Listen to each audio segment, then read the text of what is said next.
everyone, and welcome to today's webinar, RPR Commercial Researching and Analyzing Land Opportunities, presented by Nathan Graham, the Director of Commercial Services at RPR, REALTORS Property Resource.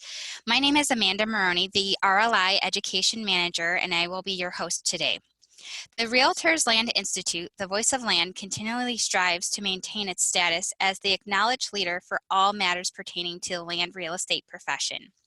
RLI endeavors to remain the essential membership organization for the extraordinary real estate professionals who broker, lease, sell, develop, and manage our most precious resource, the land. We're here to provide our members the expertise, camaraderie, and resources that are the foundation for all land real estate professionals to become the best in the business. While this webinar does not count as credit towards the RLI's Elite Accredited Land Consultant ALC designation, it is filled with valuable expertise. So let's get started. I'm pleased to introduce Nathan Graham as our presenter today on the RPR Commercial Researching and Analyzing Land Opportunities webinar. Nathan is the Director of Commercial Services at RPR with the main task of working creatively with the REALTOR family to deliver the most valuable research and analysis tool for commercial members. Nathan earned his MBA and EMBA through a joint international business program with the University of North Carolina at Wilmington and the Institute of Business Studies in Moscow, and joined the RPR team in April of 2015. Before I turn it over to Nathan, we'd love to hear from you during today's webinar. So just to let you guys know, there will be time dedicated after Nathan's presentation for Q&A. Nathan, thank you again for presenting today, and I'm going to turn it over to you. All right, well, thank you, Amanda, and thank you to everybody who is on today's webinar today. As Amanda mentioned, what we're going to do is kind of jump into the commercial side of REALTORS Property Resource. Hopefully show you all some nice tools, some tricks, some data sets that you can utilize in order to better serve your clients and maybe close some more deals. So before I get started, any of y'all who want to jot down my email address, it's just nathang@narrpr.com. Feel free to shoot me an email after today's presentation if you have a question or if you're looking for some new ideas as far as data we can integrate. You know, we're always open to communicating with our members and look forward to doing so. So with that, I do like to point out that, you know, REALTORS Property Resource, or RPR, is a wholly owned subsidiary of the National Association of Realtors. So we truly are a benefit of Realtor membership. So the reason I like to say that is, you know, there's no cost for any of y'all to create an RPR account. It's included within your NAR dues. And what we were kind of built to do within NAR is to really put as much data about properties as well as the communities that surround them in the hand of realtors as humanly possible. So our main goal is to bring in data sets, put them at your fingertips, and allow you to then use those data sets to help close some deals. And we do all this for you know, a somewhat modest budget, although if you do love pumpkin spice lattes this time of year, maybe it's more expensive now than ever. It's about $15 per Realtor membership due per member. So that's kind of what forms our budget. So, you know, like I said earlier, there is no cost to create a account within RPR. But, you know, you are vested with that amount that you are kind of spending towards NAR. So I do encourage you, once again, please let us know what you like, what you don't like, and how we can kind of improve things. All right, so a little bit about the properties and the communities around them. And then what we're going to do after we kind of run through a general overview via slides is actually jump into the system and start playing around and showing you a couple tricks and tips. So we are what's called a property-centric database. All that really means is we have public records that you can kind of see down here at the bottom. And we use that as our kind of base or our basement floor of data sets. So that's what we tie all of our other data partners to. So across the entire country, you know, there's about 50 million properties, public records available to you all nationwide on just the commercial side alone. On residential, you know, I don't even know how many millions of public records we have over there. But you have nationwide access to every one of our public records. And then what we do is we just tie more information to those public records. So we make partnerships with local MLSs and commercial information exchanges to bring in listing details, You know, more on the building side, you know, there are tenant records.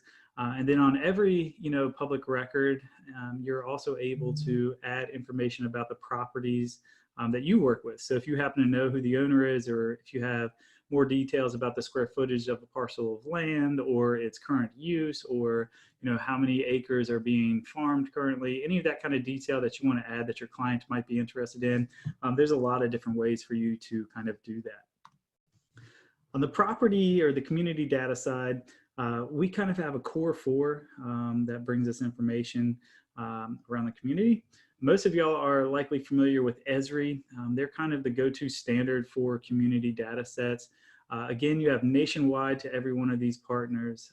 They bring us the economics, demographics, tapestry segments, all types of details, so that when you're looking at a parcel of land, or your client's looking at a parcel of land and they're maybe going to develop it, you can really kind of understand what the community might most appreciate or utilize, what might be the best fit for that area, and so on and so forth. Same for site selection. If you're working with, you know, a major retailer that has certain criteria, you can use the data sets within ESRI in order to identify where they should be looking for, you know, their land to develop and that kind of thing.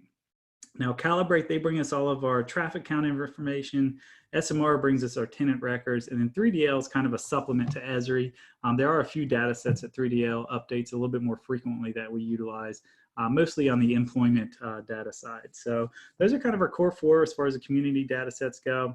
The next thing I want to talk a little bit about is some of our national listing partners.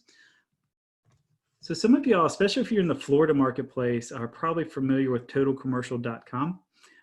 They were the first kind of nationwide platform that partnered with us. They've been with us for a couple of years now.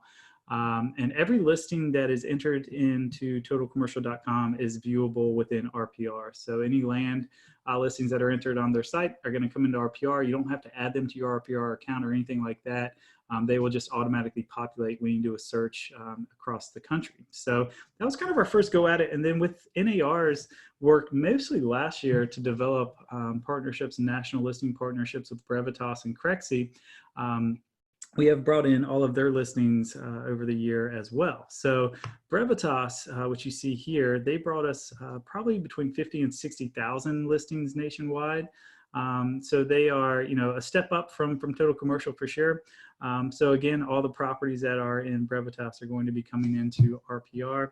And then Crexi was kind of the big one for us. They have about 250,000 listings nationwide. So any listings that come in from their site are also going to be in RPR for your viewing pleasure as well. What's cool about all this is, you know, a lot of y'all are probably partners with your local MLSs. And so within RPR, you know, assuming that you're in an area where your MLS or your commercial information exchange is partnered with us, these other national feeds will just kind of supplement that local MLS, that local CIE listing feed as well. So it brings in non-realtor listings into the site, which has been a big ask from a lot of y'all. And it's just really kind of helping us to fill that data gap between some of the CIEs and MLSs across the country and what's going on across their markets. Workflow tools, just a couple really quickly I'll point out, and we're going to utilize some of these here in just a bit. This site selection tool is probably my favorite, to be honest. It's our attribute-based site selection tool. So this allows you to plug in specific, you know, characteristics of the people that your client wants to be around, or the economic and demographic conditions they want to be around. Maybe it's, you know, the amount of spending they're doing online, or you know, purchases that they're making in bricks and mortar stores.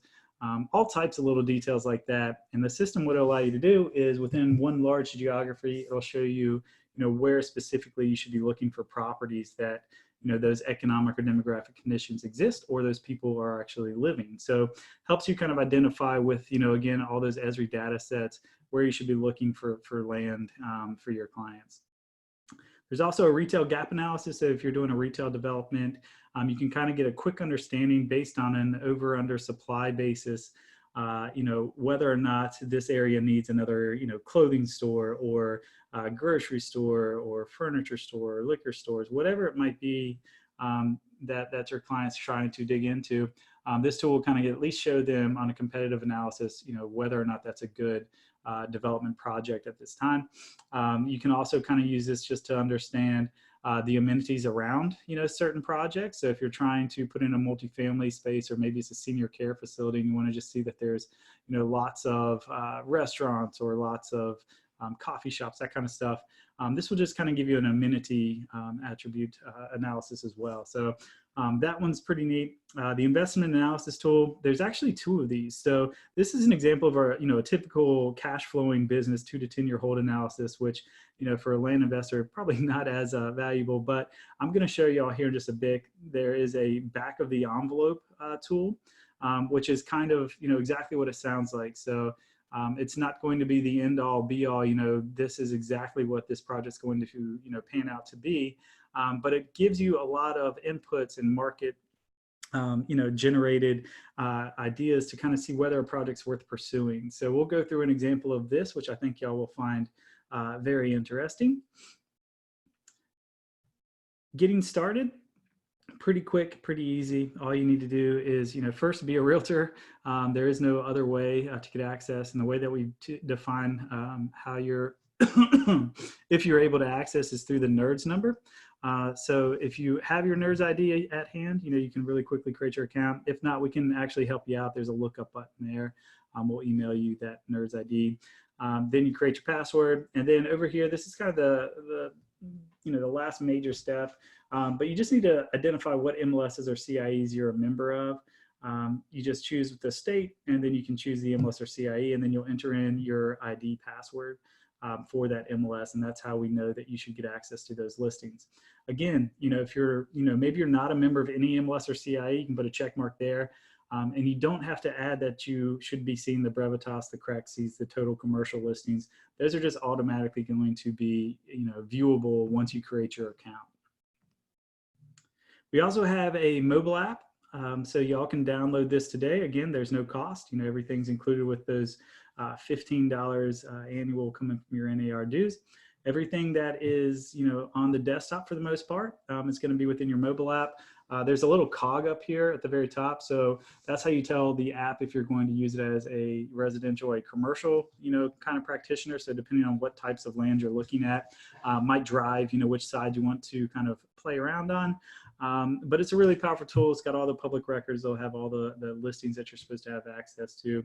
You can see there's some market information. You could text a trade area report to your client as you're going over to visit them, so they can see what the economics are of that area. So lots of cool stuff you can do with the mobile app. Rebranding of our world. I always like to mention this. I have a bit of a marketing background, and I know how valuable brands can be. So y'all work really hard and diligently to, increase the awareness and increase the value of those. And we want to kind of continue that forward. So if you are the broker in charge, or if you know someone who is, you can rebrand RPR with your own logos, all the reports and so on and so forth. So if y'all have any questions about that, we can either talk about it towards the end, or you can shoot me an email again, nathang@narrpr.com, and I can help guide you to getting that set up. Again, no cost to do any of that.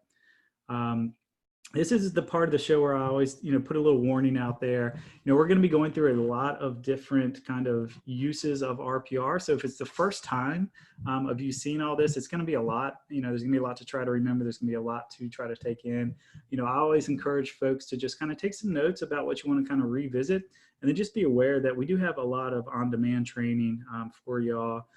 So you can check out, any of our courses on demand. We also have a lot of customer support available to you. So they're available 24/7, 365. And then we're building out these kind of tutorial pages as well within the system themselves. So don't worry if you don't, memorize everything that we go over today. Just keep in mind that there's lots of support available to you. And you can always, email me, nathang@narrpr.com as well. And I'll be more than happy to help you all out. Okay, so I will do a quick pause. I don't know if there were any questions that popped up during that that I can address. If there are, we can take a quick moment. However, if there aren't, then we can kind of move forward. Nathan, we did have a question from one of our attendees that put in their question through the chat. They asked, can we get the retail gap analysis for a different defined area? Sometimes the zip code is not specific enough.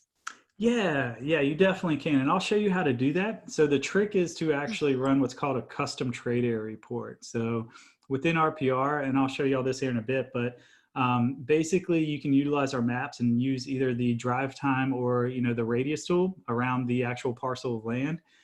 Drop the pin there, and then you can define your own trade area. So you could say, I want to understand the economics, demographics, 3-mile radius or, 10-minute drive time. So yeah, you can definitely do that.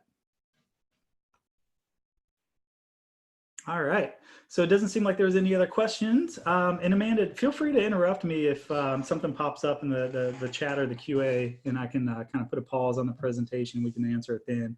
Okay, no problem. And I just want to remind everybody again, if you have any questions, feel free to pop them into the chat box, which is should be located at the bottom of your screen. There's also a Q&A box down there as well, so you can pop it in either of those, and then Nathan will be able to answer your questions throughout his presentation. Definitely, definitely. Okay, so this is the homepage of RPR Commercial. Again, if you had the branding set up, you wouldn't see our logo up here. It'd be your own company logo there. But everything else should look the same. There's 3 kind of main ways to jump into the platform. You have your go-to search, you have your go-to analysis, and then we have our go-to maps. The search, y'all have done 1.5 bazillion searches over your days, I'm sure. That's not going to be too unfamiliar, I don't think. I will point out a couple little nuances that come from us having all those public records and being able to search those, but otherwise that'll look really familiar. This is our site selection toolbox, so this is where you can plug in those various attributes that I was talking about, or even do the retail gap analysis type of stuff. And then this is just a jump into the maps if you want to do a more visualized search to kind of start the process off. Of course, you'll have any recent properties, searches, or reports that you've ran available to you. And then down here, there's a couple of links I'll point out. If you go to the blog page, this is where you can go and discover all of those on-demand trainings that we've created. There's a little webinar section that you're able to jump into. This is also where you would go and sign up for the broker tools, which again, if there's anybody that's interested at the end of the presentation, I'll be happy to show you all how to set those broker tools up, which includes the branding. The key thing though, at least in my mind, is just being aware that this number is down here at all times. So again, you have 24/7, 365 customer support. These folks are actually based in Omaha. They're employed by RPR. They're trained on the system, they're tested on the system, so they are very knowledgeable about the things y'all are trying to do. So I do encourage you to kind of, give them a holler if you need any help. And the last thing as far as help goes, right here, these little scholarly caps, these are dynamic and they will change based on the page you're on. So, if you're looking for a reminder on how to utilize opportunity zones within RPR, there's a little piece that you can go and take a look at. There's videos that will change. There's top questions based on these pages that we've kind of fielded over the years. So, this is always a nice little place to start off at and just see if, you can answer your own questions and kind of move forward with things that way. So what I thought we would do is we're just going to kind of use the search tool a few different ways. And then we'll jump into a site selection example and kind of move through the system that way. So the search, like I said earlier, probably looks really familiar to y'all. I don't think that this design has really changed across platforms for the last few years, but basically you have an area to plug in your geography. You have a whole bunch of filters that you can choose. There's some advanced filters down here as well. So based on where you have this set, these will change. So that's kind of one of the little nuances with us. The other thing is up here, if you want to do an all property search, meaning everything that's for sale, for lease, everything that is, just off market that we just have public records for, this is how you would do that search. So that's going to pull up, the most amount of properties at one time. But if you are just looking for things that are for sale, for instance, you would just toggle there and then plug in your geography. So we'll do Davidson County, Tennessee, which is where the Nashville area is. And we can go ahead and narrow this down. I'll just look at just the land that's available in this county. And again, you can do nationwide searching, finding off-market and on-market properties within RPR at this time. So here we go. So you have 24,381 various land properties within this Nashville County area. So what we can do is we can also, jump into these properties just by clicking on the address if we want to dive in deeper. The other thing to kind of point out is, since we have the public records, we do, receive sold information from public records. So if a property didn't go through your MLS, I'd suggest giving a quick search here and seeing if it did go through the public records. And if so, you'll be able to see those details just by jumping in, clicking on the property here, and giving a nice perusal. So our public records will typically go down to the LLC as far as owner information goes, and we try to bring in as much details about the property or the parcel as we possibly can. I will say we are starting to build out this plat map feature, so hopefully that will continue to grow and be of value to y'all. If you do have a plat map available, you'll see a little red download button there, but keep that in mind as you're trying to look for comps across the country. It's a great way to kind of do that. And if you are looking for comps, you can actually filter by sold date. So if you wanted to look for properties that have sold within the last year, that's going to drastically drop this down to 1,000 properties. And then you could even plug in, things like lot size if you want to narrow it down a little bit more and so forth. So lots of good stuff you can do outside of just looking for on-market properties. Now that said, let's say that we are actually looking for something that is available. Let me go back into the all property search. I'm going to narrow this down to just for sale. And let's say that we actually have some lot size that we want to key in on. So I do want to point out, or at least mention that, we're about to do a major kind of user interface refresh. So pretty soon, this is going to look totally different, probably in maybe midway through 2020.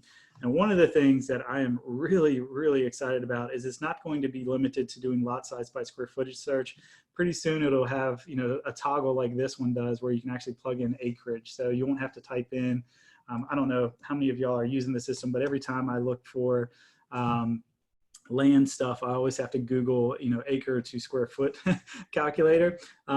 So right now you do have to plug in the square footage, but that will be changing very soon. So let's say that that's kind of the minimum square footage that we're looking for. We're looking for sale, and now you can kind of see how this works. So we've got 160 properties inside of the county that are available. Next up, what we could do, maybe we're actually wanting to be close to the airport here. Nathan? Yes, ma'am. We have another question from one of our attendees. They're asking, can they search for land/properties by zip codes in a large county? Oh yeah, you can search by whatever types of geography you want to. You can search by zip code, you can search by county, by city. You can go all the way down to census block group if you really wanted to. So yeah, any of your standard geographical searches are going to be available. Okay, so back to this kind of example. So here's the Nashville International Airport. So we do have two properties that are somewhat close by. Maybe we want to kind of dive into this one since it's a little bit less expensive. We can click on that and then click on more details. And this will actually drop us into the property detail page within RPR. So you can see here, this is kind of where the first merging of data sets kind of happens. So this will merge public records with listing details, and then there's also a lot of opportunities for y'all to add your own knowledge about these properties. So property type, subtype, how long it's been, inside of RPR, acreage information, whatever the listing agent has described. We have any photos that the agent's added, but we also, sometimes on land, there's not going to be a street view because, there are no streets. But every once in a while you will get those, but we usually do always have the overhead view. So you can see all of this is powered by Google. And then as we continue down, you have the ability to start adding more information about these properties. So, if we wanted to add a quick note, frontage is, I don't know, 300 feet on Main. Whatever you want to kind of add, you can add that detail, and then you can tell the system if you want it to be, on the reports, or if you want to kind of exclude it. The other thing you can do at this point is you can actually upload photos. What's kind of cool about the mobile app, if you do have that installed, if I was walking this property and I wanted to take any pictures, maybe I'm actually doing a video or something like that, you can actually upload pictures directly to the system from the mobile app. So that's kind of a neat feature. The other thing you can do though is, maybe I noticed that this was near some water. We could actually flip on a heat map and look at the FEMA 2019 flood zone maps, just to see if there's any flood zone, concerns that we might have. And with this, a lot of times I will just kind of take a screenshot. So I make sure to get the listing address. You can see that little gold sign is the property. And then we have the flood map imagery there as well. So, and if you're curious, how often we get updates from FEMA, they do their maps once a year. So we should be getting that probably in January, and then we'll be refreshing. So once you've added that image, it's going to be there, in perpetuity for as long as you are a Realtor member. Any of the images, any of the additional information you add to the system will stay on there. And the other thing to keep in mind is anything that you add here, nobody else sees. The only way that somebody else will see this is if you, create a PDF report and send that to them. So it's just for you and your own kind of research. Nathan? Yes, ma'am. We have another question from one of our attendees. They're asking, would the land search also work for parcel numbers as well as zip code? Yeah, so I'll actually show y'all here in a bit how to do a APN search as well. But yeah, you can do that. It's just it's on an individual level. Okay, so just kind of scrolling through again. Obviously there's no tenant information there. We have the owner information here coming from the public records. Public facts, listing facts, we try to show you all exactly where the data is coming from. So you can see that there is a little floodplain flood zone concern there, so you might want to do some due diligence, but it does look like as far as FEMA maps are concerned, all is well. We do have zoning information. We have basic school details. We have parcel number. We have census tract. Again, if we had the plat map for this, it would be right there and it'd say download. We have tax information. And typically you'll have deed records there as well. So, that's just the basic information for all of these properties.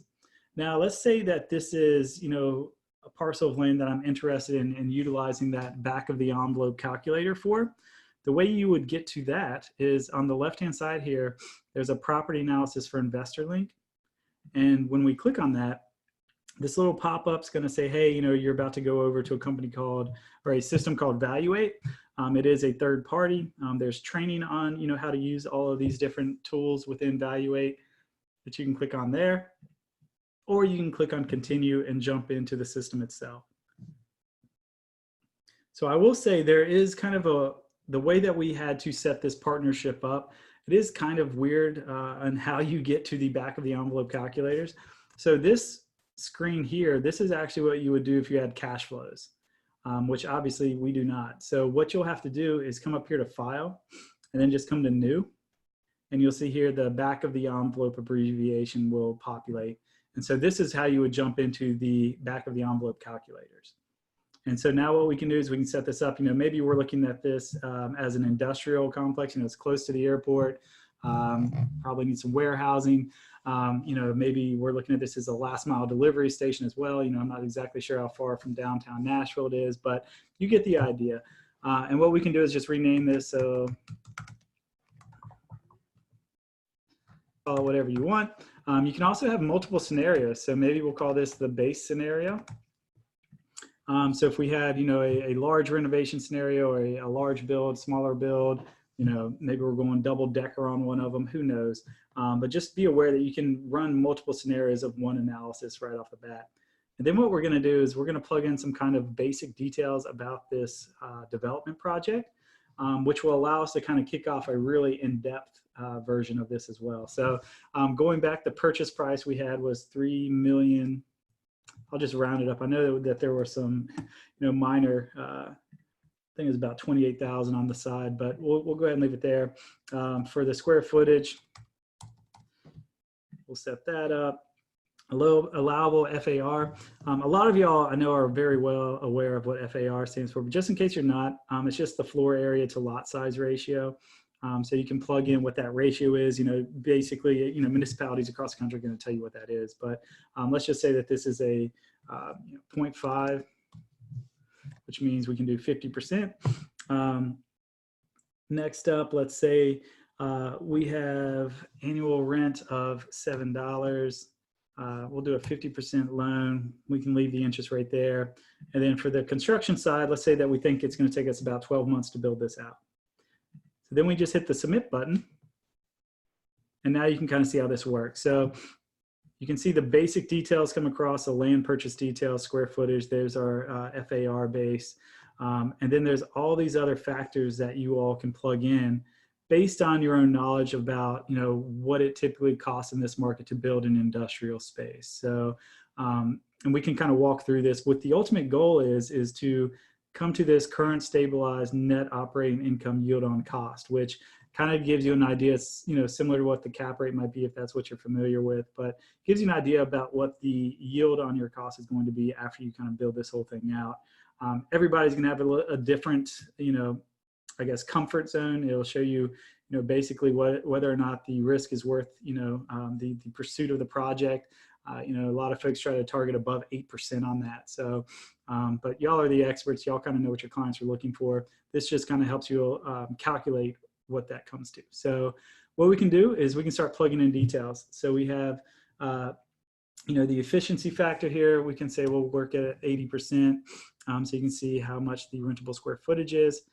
Pre-construction period, let's say that this is going to take us about 9 months to get through all the fun government stuff. Construction duration, we already plugged that in. Post-construction lease up, let's give ourselves 3 months. And of course, you know, you can adjust these time frames, you know, as you kind of get into things. You can see the total time frame is going to be about 2 years. Now we have the cost. So hard cost contingency, we can plug in $18. Industrial tenant improvement cost, let's leave about $3 per square foot there. Soft cost, we will say about 25%. So now you can start to see the total percentage of cost. So there's our hard cost percentage, the improvements percentage, all the, you know, architects and the soft costs, the engineers, et cetera, that we're going to be paying. And then it'll automatically calculate that on the side there. There's our loan. There is the interest. And then what's really cool about this is you can see the land purchase price. So $1 per FAR. What else is cool about this is you can see how much of the total cost the actual land is going to be accounting for. So it's a really nice way to do some benchmarking. You can adjust this up or down, you know, your purchase price at this point. So if you are comfortable going up to 20% of total cost is in the land, you can kind of bump up this purchase price, and it gives you an idea as to what you might be able to, you know, bid on the actual property, and vice versa if you need to go down a little bit. Now we can come over to some of the income side. So our gross potential rent, $7 per square foot. So we can kind of leave that as it is. We can take out a little bit of vacancy if we want to. Maybe we'll just call it 8%. And then we can plug in some of the expenses here. So we'll do $2 of operating expenses. Real estate taxes, we'll just do $1 per square foot. And so now we've come to that magical number of 8.45% on the stabilized net operating income yield on cost. So again, you know, this is exactly what it sounds like. It's just a back of the envelope calculation to give yourself or your clients a little bit of an idea as to whether or not a project is really worth pursuing in the state that it's in.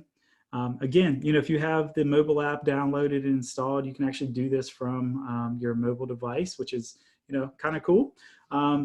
Next up, though, we can actually take this to the next level. So if we're going to build this whole project and then we're going to hold on to it until it's completely, you know, leased and stabilized, we can take that to that level as well. So we can plug in some inflation factors. We can do 2% here. Let's just do 2% across the table. Annual capital expenditure reserves, we'll do $1 per square foot. Asset sales cap rate, let's call it 5.5. And then selling costs, we'll do 3%. And so now you can see here, based on, you know, our projections, how long it's going to take to, you know, lease this whole space up and so forth. What happens once we have all the cash flows going, what the returns are going to be in the multiple on the invested equity as a whole.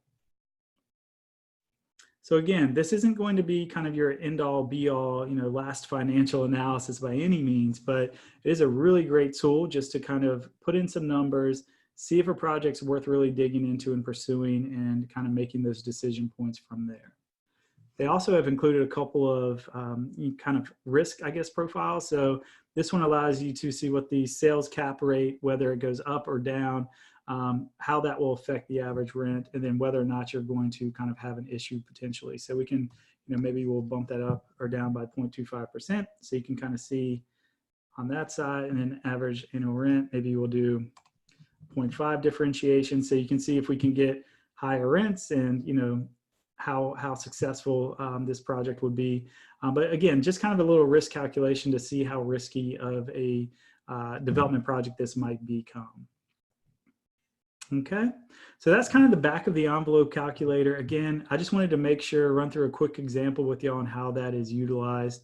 And you can actually share this pretty easily. So you can save it. And then when you click on share file, it'll generate a link, and you can actually just email that out to your client. Evaluate creates a guest account for that client, and then they can actually see everything that you just worked on. They can change things around if they wanted to as well. It doesn't affect your version, and then you can get back together and say, all right, here's where I think we might be, here's where you think we might be, where are we different, where, you know, should we continue moving forward this or not? All right. Okay, so that was kind of just, you know, looking at a property, kind of running through the back of the envelope, adding some details, pretty kind of, you know, simple stuff all in all. Now, if I wanted to go ahead and pursue this, you know, I'd probably want to generate this as a report. You can see it's going to automatically default to the property report. There are custom pages you can add. This is a investment analysis I ran for a property in Michigan, or I'm sorry, Chicago. So we're probably not going to include that one. So I can just uncheck that.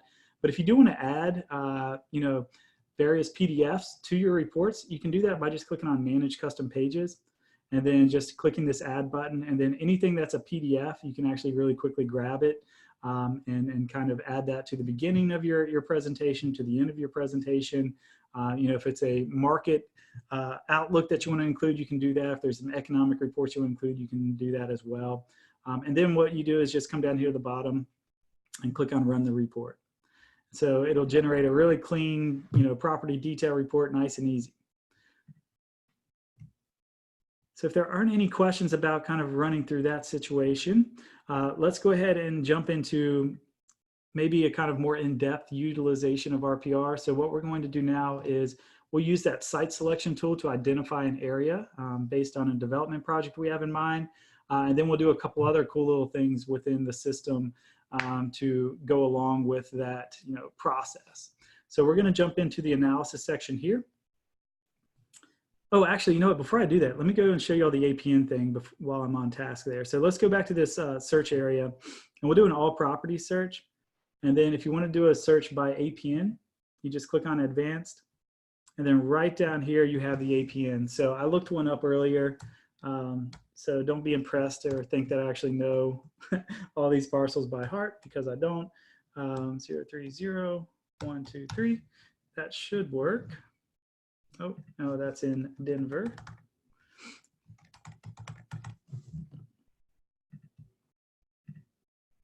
Hopefully I didn't miss a number in that little chain there.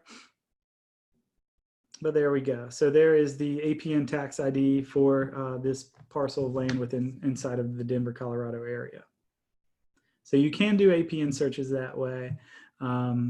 And again, if y'all have, I know searching for land can be kind of tricky other than utilizing, you know, map-based interfaces. So if there are suggestions on what y'all would like to see us improve on, I would love to gain those insights from y'all. So don't hesitate to reach out on how we can make, you know, finding parcels of land easier, because I know it's not exactly the easiest thing in the world to do. All right. So now that we've shown the APN thing, let me jump into that site selection process that we were going to jump into. So for this one, we'll go into a little place called Leon County, Florida.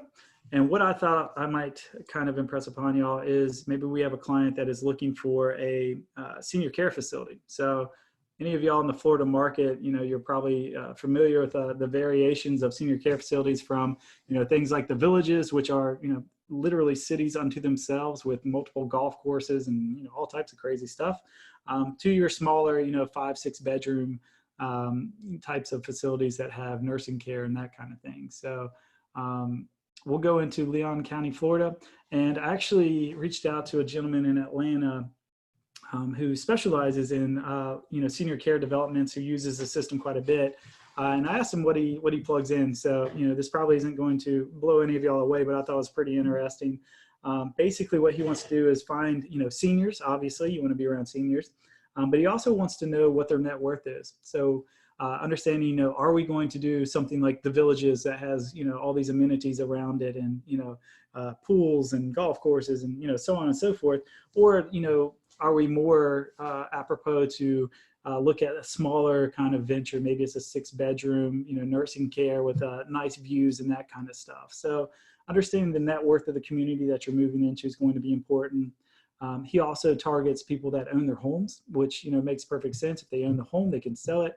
Hopefully they've gained a lot of equity in that asset and can utilize that information, or I'm sorry, that capital gains and invest that into, you know, spending their time at our nice new senior care facility. And then one thing that I threw in was spending on specific healthcare. So within RPR, you can actually look at what people are spending on an annualized basis on various healthcare things. So, so yeah, let's plug that in and let's see what the system tells us. So we'll start off with who they are. And you can see here right off the bat, you can gain a lot of details, a lot of information. We'll start off with age, and then we're going to target seniors. If you're curious what seniors are, right now it's saying that people over 60, according to the US Census, are considered seniors. So we can plug that factor in. Next up, understanding the net worth. So we're going to go back to who they are. And we can go to net worth.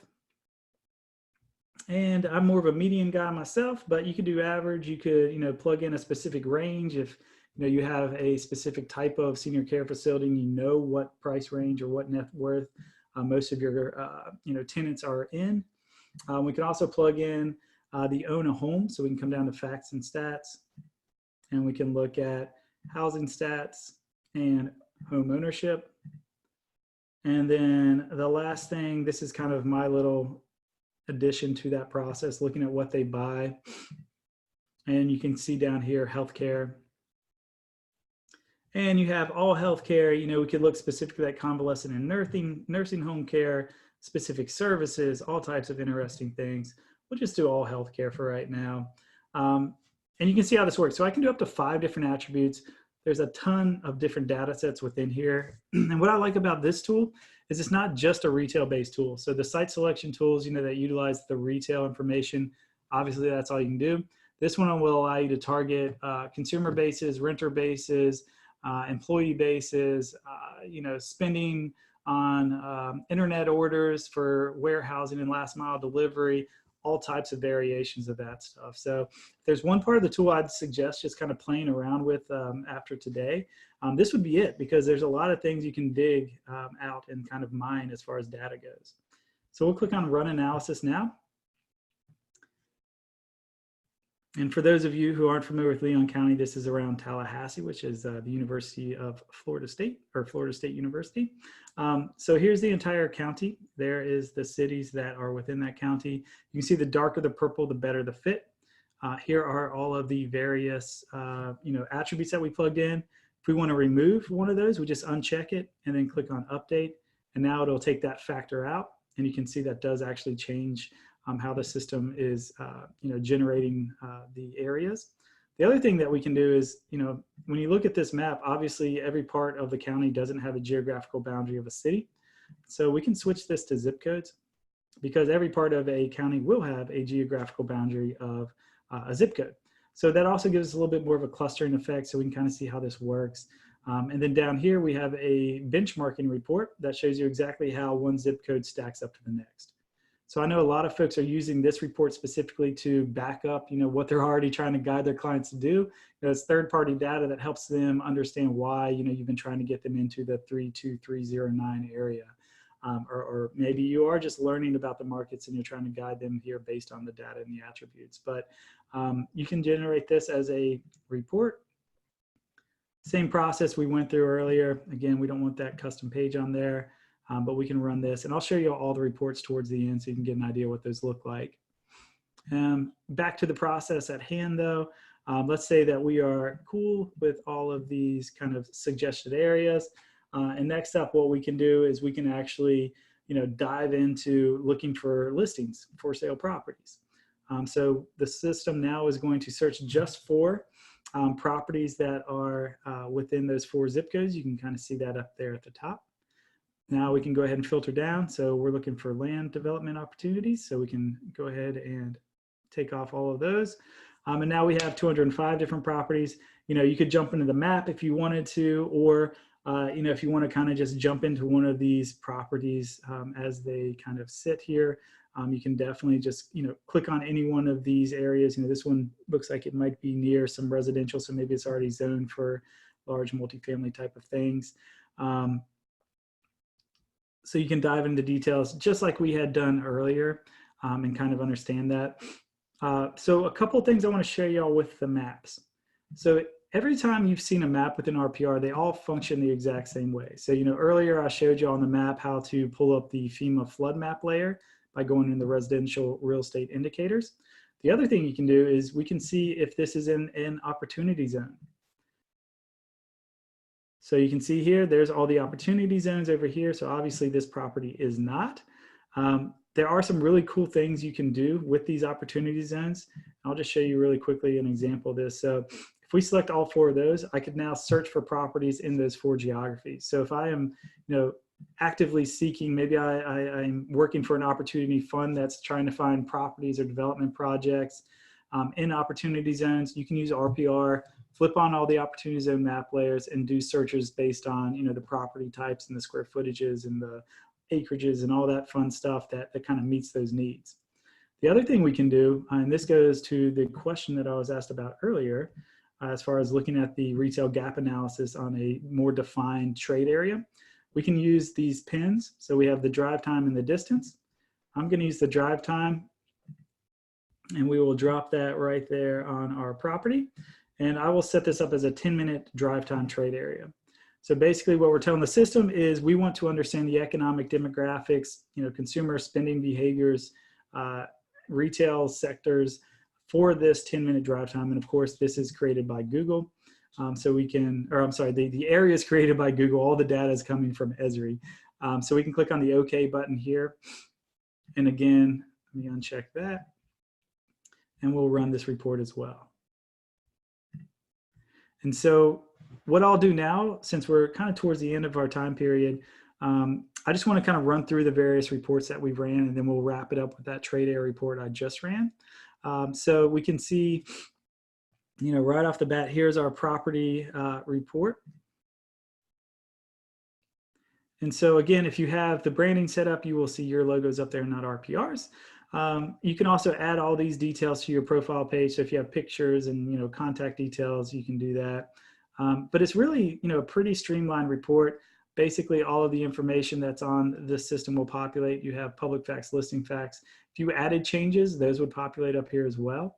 All the basic details, listing facts, legal descriptions, IDs, where it's coming from, list dates, price change history, public owner information, assessed values, legal descriptions, overhead shots as well, property photos. There's a picture that I added. There's that little note that I added. There are some traffic counts in the area that we have available. We'll plug those in as well. So really clean, really streamlined report. And again, you can always add your own PDFs to those. The other report that we ran was that site selection report showing us exactly where inside of Leon County we should be looking for parcels of land for our nice senior care development. So again, nice visualization where the hotspots are. Here's that benchmarking report. So there's the senior category, the net worth category, own a home, all healthcare. And of course, since we're looking at data, we want to be transparent. What the data is measuring, where the data came from, how often we get it updated. And then the last report, we'll take a look at that commercial trade area report. So this is going to, you know, provide you based on that custom trade area, the economics, demographics, and so forth. So it starts off with ESRI Z Tapestry segmentation. So, you know, a lot of folks call these consumer profiles, renter profiles, employee profiles. But basically what it does is ESRI for the last 30+ years has been grouping people together based on shared attributes that also distinguish them. So you can kind of see here, they have these whimsical names for who they are. And then over here are some of the attributes they use to distinguish. And here's how they all stack up. What's cool is they bring in things like preferred activities, some details that strictly economic and demographic data isn't going to cover. And then they also get into a full commentary about who these people are, what struggles they have, what they're looking for, and so forth, so that you can really pair your typical economics and demographics with here's if you are going to do this multifamily development project or senior care facility, here's what's important for these people, here's what they actually care about. Are they eating organic food, or are they against plastics and for the environmental things, all those kind of details. Next up, what we can do is we can then jump into your more typical economic and demographic data sets. So if the 3-minute trade area and the 5-minute trade area don't differ very much, the system's just going to call it the 5-minute area, the bigger area. But if you're in a downtown area and there is a lot of distinction between the two, you will see the 3, the 5, and the 10 compared together. But if there isn't that distinction, you'll just see the 5 and the 10. So you can see here at Total Pop, we have 2018's current, and then we also have U.S. Census projections. So you can see what the U.S. Census is projecting 5 years out. Population density, population change, daytime figures, household size, age information, marriage information, household income levels per capita, disposable, unemployment rates, employment counts, education levels, lots and lots of data sets. This whole report is built to be utilized for various sectors. So there are going to be things that you might not want to include based on what your intentions are, and you can definitely check and uncheck things. But a lot of folks just like to see the entire breakdown. It's not too crazy long of a report. But getting back to that question earlier, this is how you would do a retail gap analysis based off of a constructed trade area. So this is the 10-minute drive time versus looking at it from a zip code. So now you can see on that 10-minute area what is over and under saturated. And if y'all are curious about how ESRI does this, they've pretty much just created their own ratios. So they look at the number of bars in an area and the number of people in the area, and then they say for every 100 people there should be a bar. So they'll look at that really cut and dry and say, all right, based on that number, are there enough bars in this area? If not, it'll be over here on the blue side. If there are too many, be over here on the brown side. And again, too many doesn't mean that you won't be successful. It just means that there's competition.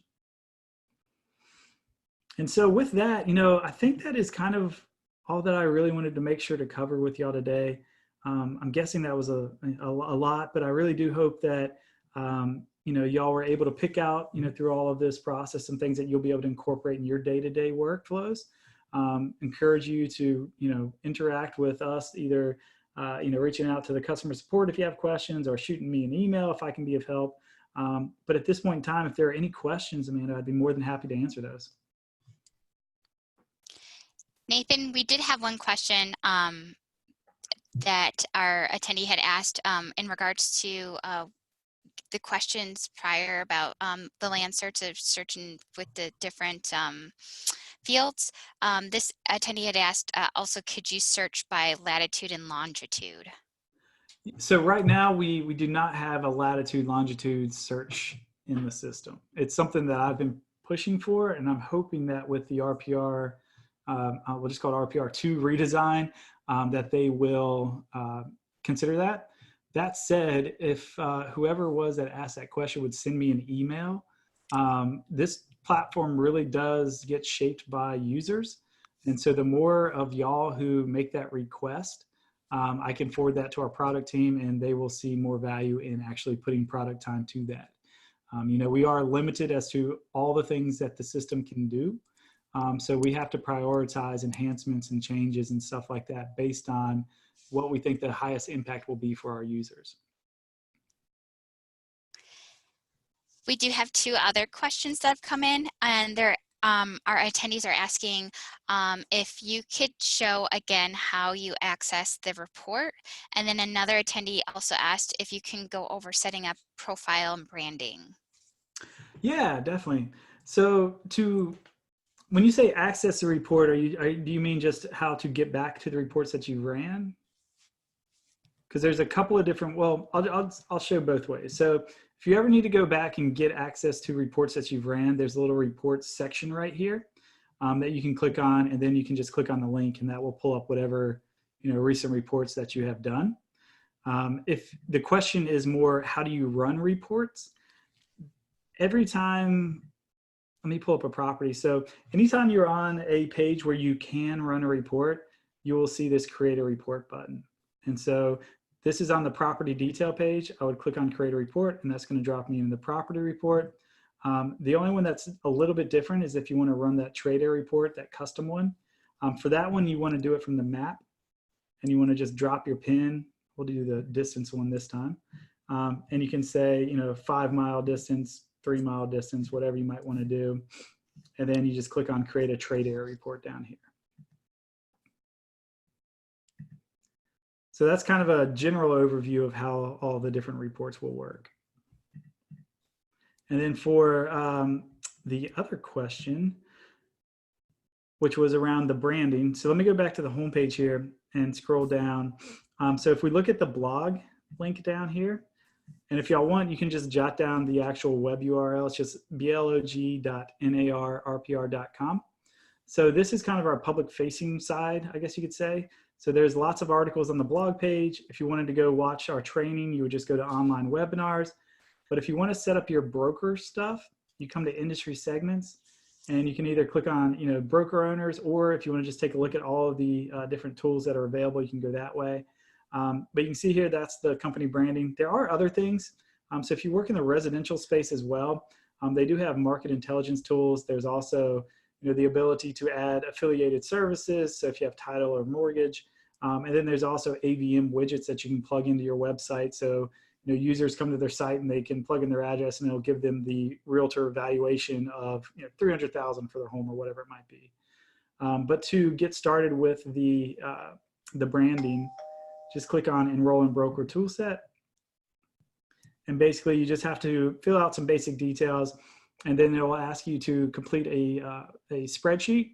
Basically all the spreadsheet really needs is who our main contact is going to be, and then your office addresses. So if you have multiple addresses, we need to know each individual address. And the reason for that is we use the MLS feeds to brand all the agents in that office with your logo. So basically, if you're a member of the MLS, we can then brand those agents accordingly with whatever logo you supply us. Nathan, we have time for just a few more questions, and we do have a few more that came in. One of the questions are, how long are reports retained in RPR? So I believe reports stay in there for 30 days, and then they get dropped off. It's not forever, but the cool thing about it is if you want to, hold on to this report specifically, you just download it as a PDF and you can store it, in your Dropbox or on your desktop or whatnot. So if there are reports that you run that you want to, maybe you're doing a study year over year and once a year you run the same report, just make sure that you, save it as a PDF and hold on to the important ones that way. But they should be there for 30 days. And just so you're aware, if you run a report on desktop, you will also see that report available on your mobile device, and vice versa as well. So if you run the report from your mobile device, you can also see it on your desktop here as well. And the same goes for notes. There's a little section here that you can actually go into the notes that you've added as well. For another question, our attendee is asking how to use for land search residential developments. So it'd be, the same kind of way. Land is a property type that goes across both sides of our system. So if you're doing, a single family home development, you might want to do it on the residential side. I don't know as much about, the information you'd be looking for. But, you would kind of use the same process, going to the search, plugging in whatever area you're looking for, whatever, square footage, acreage you're looking for, and just looking for the property that way. And it functions the exact same way on residential. So there's all property search. You have, these advanced filters, you have APNs, you have lot size here as well. So the same filters that are on, well, for the most part on commercial are going to be under the all property search on residential as well. And then these are the final two questions. And also I've had an attendee ask as well if you could pull up your contact information Mhm. for everyone to have. But as for the last two questions, one of our attendees had asked, what if you don't participate in an LMS? And then as for the second question from another attendee, is there any information that you can retrieve from RPR that will give you a family analysis of an area? Like, for example, I noticed the male-female ratio on one of the screens that you had up. Yeah, so I'm sorry, I forgot, what was that first question? The first question was, what if you don't participate in Oh, an yeah. MLS? Yeah, so, okay, so if you don't participate with an MLS, you still do have access to, pretty much all the information we've utilized other than that MLS data. So each MLS that we partner with and Commercial Information Exchange, they tell us who gets access to their data. So some MLSs say that anybody that is a realtor can see all of our users' data. Some say just our subscribers. So it's really going to vary dependent upon what the MLSs are telling us to do. That said, if you are mainly working on the commercial side, the good thing is we have all of those Crexi listings, we have all those Brevitas listings, we have all those total commercial listings that you get access to just from creating your account. So if you're not a member of an MLS, you still get to search all those listings. You also have access to all the nationwide, property records across residential and commercial. You also have access to all the economic demographic, consumer expenditure reports, the investment analysis tools, all of that stuff. So really, the only thing you're limited to is, what you'll see for sale and for lease from the MLSs that you aren't a participant in. The other question, can you refresh my mind on that one again? Yes. Is there any information that you can retrieve from RPR that will give you a family analysis of an area? Like, for example, they noticed the male to female ratio was up on one of the screens that you had up. Yeah, so I don't know about family. It's more based on kind of the individual look. I will say there are some neighborhood stuff, or there is some neighborhood stuff on the residential side that might be of interest to y'all, population of children, adults, little details like that you might be able to dig into, housing information, general people, quality of life, those kind of things. And then, yeah, on the, commercial side, you can run those trade area reports, and those will give you kind of the general information as far as, who they are, age groups, do they have kids? Are they single, with kids, without kids? The other thing I guess I could point out, if you go to the analysis side and looking at, who they are, you can actually target people based on, some of those conditions. So marital status, age, race, debt information. You can look for, personal finance and looking for areas that have a lot of student loan debt and that kind of thing, which kind of gets outside of just the family purview. But, I'll just say that there's a lot of different data sets in here, depending on what your, kind of focus is, or who you're trying to target, or who you're trying to attract. There's probably information that'll help you out. And then lastly, I think they were looking for my contact information. So let me pull up the slides again. We did have one final question come in, and they're asking, what if your commercial system is powered by Catalyst? Oh, Catalyst is great. I love Catalyst. I'd say probably 80% of all live Catalyst orgs are already partnered with us. So not knowing which market you're in, we'll partner with anybody, so if you're in, I think, Houston doesn't partner with us currently, Charleston doesn't. There might be a few others across the country, but for the most part, they do, and we work really well together. So that shouldn't be an issue. That said, if you're in one of those areas where they don't partner with us yet, all it takes is your board to decide to do so, and then we'll start, mapping that information and bringing in the system for everybody to use, or just y'all. Well, thank you, Nathan. I greatly appreciate your time today presenting on RPR. as mentioned, if anybody has any additional questions for Nathan, you can contact him directly. He has his email address up on the screen. Also, I just wanted to let everyone know, we also recorded this webinar, so the recording will be made available electronically in the next couple days on our website. I'll send an email out to everyone letting you know when the recording is available. And then once again, thank you all for attending today's webinar, and thank you to Nathan for presenting on RPR. Thank you. Well, thank you all for the invitation. Look forward to maybe crossing paths in the real world with some of you. Thank you.